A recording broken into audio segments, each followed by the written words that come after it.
नमस्कार, मैं अंकुर वशिष्ठ आप सभी का बहुत बहुत स्वागत करता हूं केंद्रीय जल आयोग के बाढ़ पूर्वानुमान मॉनिटरिंग यूनिट के आधिकारिक यूट्यूब चैनल पर। आज यानी दिनांक 21 अगस्त 2025 को हम देश में हो रही मौजूदा बाढ़ की स्थिति और केंद्रीय जल आयोग द्वारा जारी एडवाइजरी और फ्लड बुलेटिन के बारे में चर्चा करेंगे, जिससे आप स्वयं तथा अपनों को सचेत रखते हुए अपनी आगामी यात्रा को तथानुसार योजनाबद्ध कर सकें। आइए शुरू करते हैं आज का न्यूज़ बुलेटिन। आज दोपहर तक केंद्रीय जल आयोग की रेड बुलेटिन रिपोर्ट के अनुसार किसी भी नदी में रेड अलर्ट यानी अत्यंत गंभीर बाढ़ की स्थिति नहीं है, जबकि आंध्र प्रदेश, उत्तर प्रदेश, बिहार, झारखंड, पश्चिम बंगाल, महाराष्ट्र, कर्नाटक और तेलंगाना में अभी भी गंभीर बाढ़ की स्थिति बनी हुई है।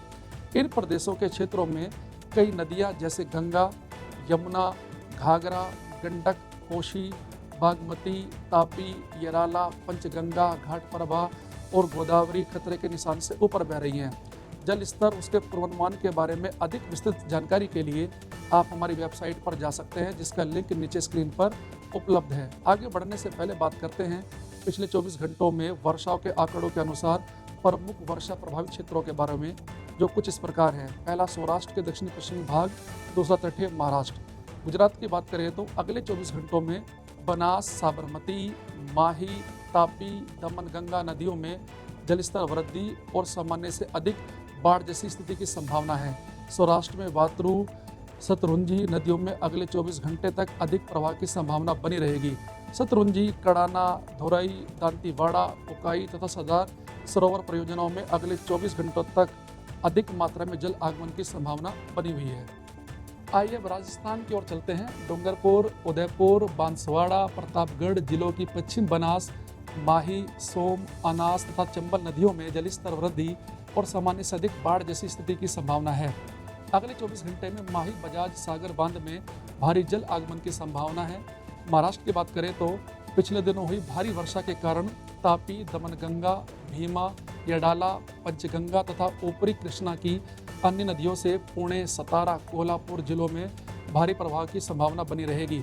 अगले 24 घंटे तक कोयना, उज्जैनी, हाथनूर परियोजनाओं में जल प्रवाह में भारी कमी की संभावना है। दक्षिण भारतीय राज्यों की बात करें तो कर्नाटका में पश्चिमी तट और आसपास के क्षेत्रों में कल हुई भारी वर्षा के कारण बेनीहल्ला, मलप्रभा, घटप्रभा, तुंगभद्रा तथा ऊपरी कृष्णा और तुंगभद्रा की अन्य नदियों में अगले 2 दिनों तक भारी जल प्रवाह की संभावना बनी रहेगी। हिडकल, मलप्रभा, हिपरगी, अल्लमट्टी, नारायणपुर, भद्र, अपर तुंगा तथा तुंगभद्रा जलाशयों में अगले 2 दिनों तक अधिक जल आगमन की संभावना है। तेलंगाना में पिछले दिन तेलंगाना, महाराष्ट्र और छत्तीसगढ़ में गोदावरी के कैचमेंट क्षेत्र में हुई भारी वर्षा के कारण बनी बाढ़ की लहरें नीचे की ओर बह रही हैं, जिसके कारण अगले 2 दिनों तक गोदावरी के मुख्य धारा में सामान्य से अधिक गंभीर बाढ़ की स्थिति बनी रहने की संभावना है। निजाम सागर, श्री राम सागर, श्री पदायलमपल्ली, लक्ष्मी बैराज, PNV राव, काठमपल्ली जैसी परियोजनाओं में अगले 2 दिनों तक भारी जल आगमन की संभावना है। कृष्णा बेसिन में ऊपरी हिस्सों में बने भारी प्रवाह के कारण नागार्जुन सागर, PD जोराला परियोजनाओं में अगले 2 दिनों तक भारी जल आगमन की संभावना बनी हुई है तथा आंध्र प्रदेश में अगले 2 दिनों तक एलोरू, कोनसीमा, कृष्णा, गुंटूर जिलों में गोदावरी और कृष्णा की निचली धाराओं में सामान्य से अधिक गंभीर बाढ़ की स्थिति बनी रहने की संभावना है। पोलावरम, सुकेसुला, श्रीसेलम, डॉक्टर KLRS, पुलिचिंथिला, प्रकाशम बैराज जैसी परियोजनाओं में भी भारी जल आगमन की संभावना है।